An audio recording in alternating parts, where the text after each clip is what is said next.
To my YouTube listeners, if you haven't subscribed to the channel yet, please subscribe. It'll make a big difference for the Chassidic Story Project. This is the Chassidic Story Project with Barak Hullman, podcasting from Jerusalem, Israel. This podcast is sponsored by listeners just like you. To become a supporter of this podcast, please go to HassidicStory.com. HASIDIC story.com. You'll never know. You'll never know. You'll never know. You'll never know. The year was 1967. And there was a young Chabad Chassid that had traveled from Australia to New York to spend the holiday of Shavuot with the Lubavitcher Rebbe in Brooklyn. And he came a few days before the holiday started. And just a short time before, the Rebbe had initiated the Tefillin campaign. You see, in Israel, it was before the 6-Day War, and Israelis weren't sure what was going to happen. As a matter of fact, some of them feared the worst, that they might actually lose the war. The Rebbe, wanting to tip the scale in the Jews' favor, inaugurated this Tefillin campaign that Chabadnikim would go around the world encouraging Jewish men to put on Tefillin. And the Rebbe quoted, "The fear of the nations will be upon you," in order to justify this action. Because in ancient times, when the Jews would go to war, they wore their head Tefillin, and it scared their enemies. So the Rebbe figured all of these Jews doing mitzvot would send fear into the hearts of our enemies, and also tip the scales for Hashem to help Israel win the war. And so, when this young Chassid showed up from Australia, everyone was going around putting tefillin on people. We're all used to it now, because Chabadnikim have been doing it since 1967. But when it first started, they weren't really sure how to approach people and what to do, where to go. And so there was a group of yeshiva students who went to schools, hospitals, malls, wherever they knew that they would find Jewish men. And this young Australian Chassid decided one day he would join some of the local Chassidim on their Tefillin campaign. He'd never done this before, so he asked for some pointers from the other Chassidim. And they said, you just find somebody and ask if they're Jewish, offer them the Tefillin, make sure you smile and be nice. So he said, okay, I'm willing to give it a try. Now, it was already late morning and he hadn't eaten anything, so he went into the local mini market and grabbed a bunch of cookies and a box of Hamantaschen. Now, everybody knows that Shavuot is 3 months after Purim, so grabbing a box of Hamantaschen, he must have been pretty desperate. But there wasn't so much left in the mini market at that time. So when he jumped in the car with his friends and took out some of the cookies, they looked at the Hamantaschen and they said, now? Erev Shavuot? 3 months after Purim? Everything except for the Hamantaschen disappeared, but everyone was too scared to touch them, being 3 months old. Their destination was a big hospital in Manhattan. They started going from floor to floor, splitting up into different groups, and trying to put tefillin on as many Jewish men as they could. Some people agreed right away, others took a little bit of convincing, and when they were approaching the end of their time in the hospital, the Australian Chassid and his partner went into another room, and this was a room that some of the other Chassidim had gone into, and one of the Jewish patients was willing to put on tefillin right away, but the other one became very upset. Not only did he not want to put on tefillin, he got angry at the Chassidim, and he said to them, I'm just as connected to God as you are, even if I don't keep mitzvot and put on tefillin. Now get out of my face. So when the Australian Chassid and his friend said to the other Chassidim, why don't we give it a try, maybe he'll be nicer this time. They said to him, you want to put on tefillin? And he was so angry. He said, I already told your friends, I'm not interested in tefillin. Don't think you're more superior than me just because you wear a kippah and tzitziot and you put on tefillin. So he was an old man, a sick old man in a hospital bed. And obviously he knew what tefillin were. And he knew what a kippah was, a yarmulke, and tzitziot. He probably grew up in a Jewish home. And they said to him, listen, it's probably been a long time since you put on tefillin. Now is a great time. You're here in the hospital. Give Hashem a sign that you want to do mitzvot, and he'll have a good reason to let you live and be healthy. He wasn't interested. He just waved his hand and said, get out of here. So one of the young Chassidim, they said to the old man, listen, you got a little bit of grapes here. Take some grapes. Maybe at least say a blessing on the grapes. He turned his face to the wall and ignored them. And then he turned around and he said to them, you know what? You want to give me fruit? I'm not interested in fruit. I'll tell you what I'm interested in. Bring me a Hamantaschen, and then I'll put on your tefillin. They couldn't believe it because they had this box of Hamantaschen that the Australian Chassid had picked up in the mini market. He didn't even know why he bought it. He didn't really imagine that anyone would eat it, but he figured that was all there was, so he would take it. So he says to the old man, Wait here. Don't go anywhere. I'll be right back. And he runs down the stairs,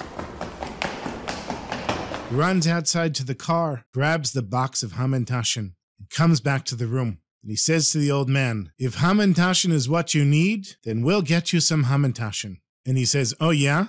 Now you're going to get me Hamantashen after Pesach? Who would have any Hamantashen after Pesach? Because of course, all the chametz would be sold or thrown away or burned. But somehow this box was still there. And here, the Australian Chassid presents the old man with a whole box of Hamantashen. And there's a huge smile on his face. He's even laughing from it. And the friends, the other Chassidim who had made fun of the Australian Chassid when he brought it to the car, they weren't making fun of him anymore. So they asked the old man to say a bracha. He said a bracha mezonot. He said it without needing any help at all. And he chewed on that Hamantashen and enjoyed every second of eating it. And then he turned to the Chassidim and he said, "Nu, wear the tefillin." And he put out his left arm to have the tefillin put on him. And they wrapped the tefillin and he could say the brachas without any problem. He said all of Shema by heart. And afterwards, he started crying. And he said, "I can't believe it, Hamantashen after Pesach. Who would have thought?" And he ate another one. And then took off the tefillin and he started to silently cry to himself. And the Chassidim were crying with him. They never asked his story. They probably figured that he was a Holocaust survivor and he had given up on God and religion since he felt like God had given up on him. But it didn't matter. They got him to put on the tefillin. They were happy. The old man was happy. And the whole way back to Crown Heights, they couldn't stop talking about it. How could it be that this chassid, without knowing it, bought this box of Hamantashen? And that's exactly what this old man needed to put on the tefillin. And after Shavuot was over, and the young Australian chassid had spent his time in Crown Heights, he had a private audience with the Lubavitcher Rebbe. And he told him the whole story. And the Rebbe smiled and he said, "Nu, if that's what it takes, let someone bring him Hamantashen every day." So you see, my sweetest friends, sometimes you don't understand why you're in a certain place at a certain time. And sometimes we set impossible obstacles to test Hashem, whether you're the one who's being tested or you're the one who's testing. Just remember this story and know that Hashem is running the world.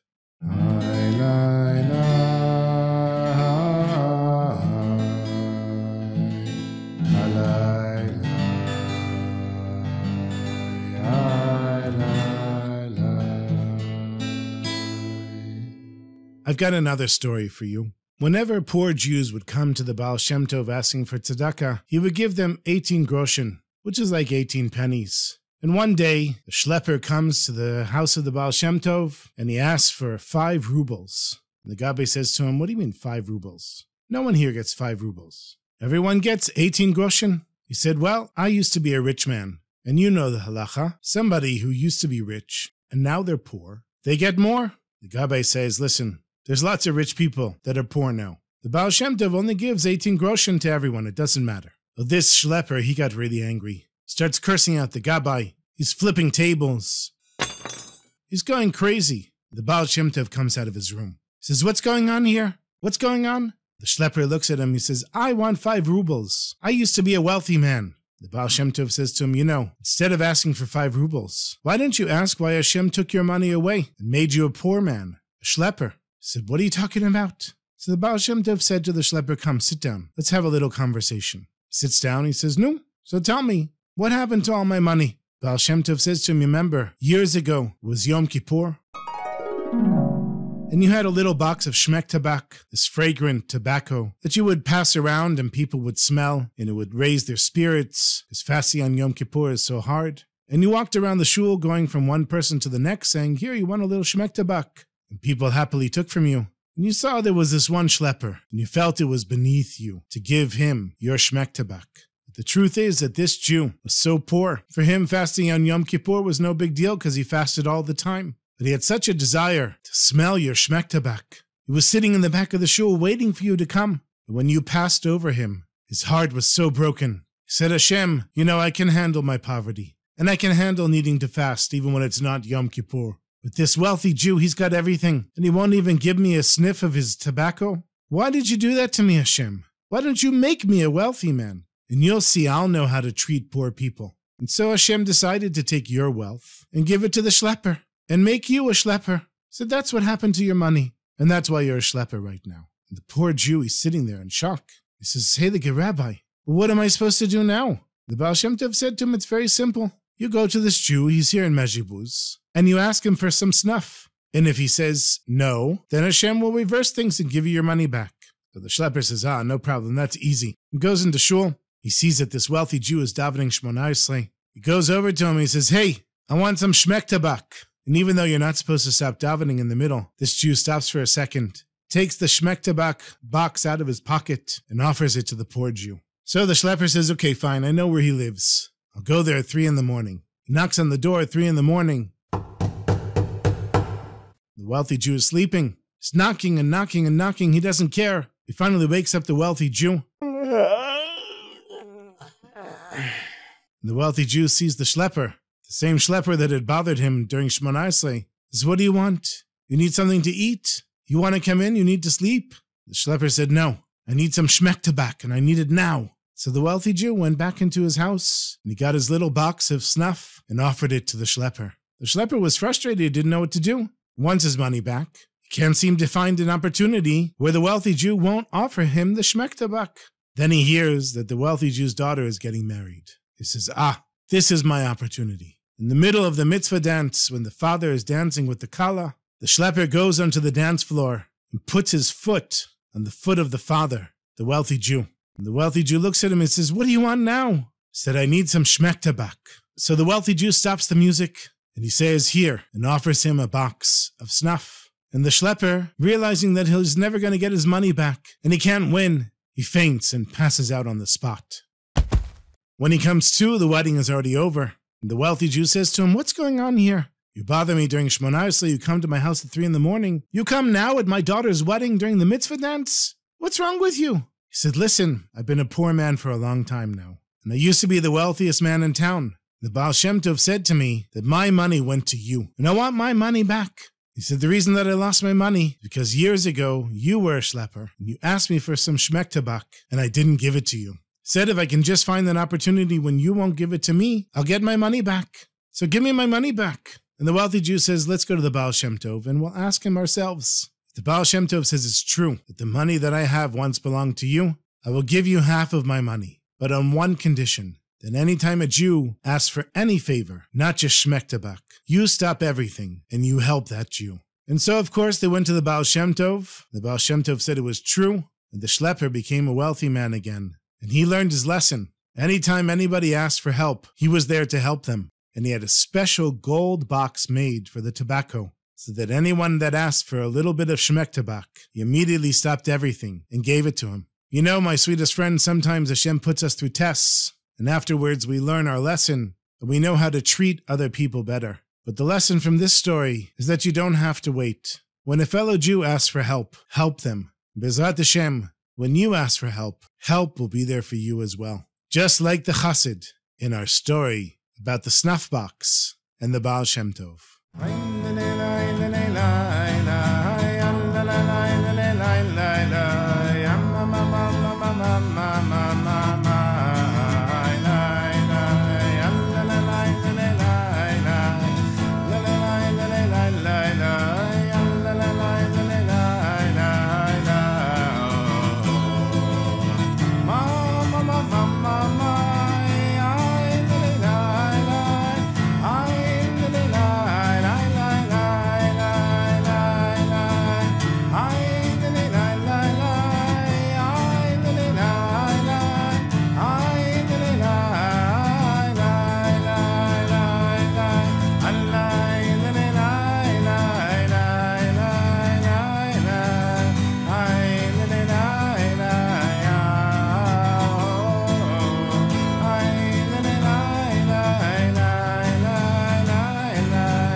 I want to thank the latest supporter of the podcast, Reb Daniel, who left me a comment on YouTube. Thank you very much for the comment, and thank you for your contribution. And thank you, everyone, for listening and contributing. It wouldn't be much of a podcast without you. I really appreciate you very much. If you'd like to become a contributor to this podcast by giving a financial contribution, you can do so by going to my website, Chassidicstory.com, HASIDIC story.com. And if you're not yet a contributor, and even if you are, make sure you share this podcast.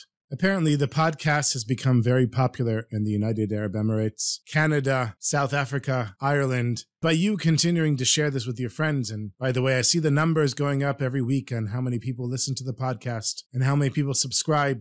By you sharing the podcast, the audience grows. Bezat Hashem, more and more people will listen to it, and more people will enjoy the stories. So thank you again for listening, and I look forward to sharing our next story together.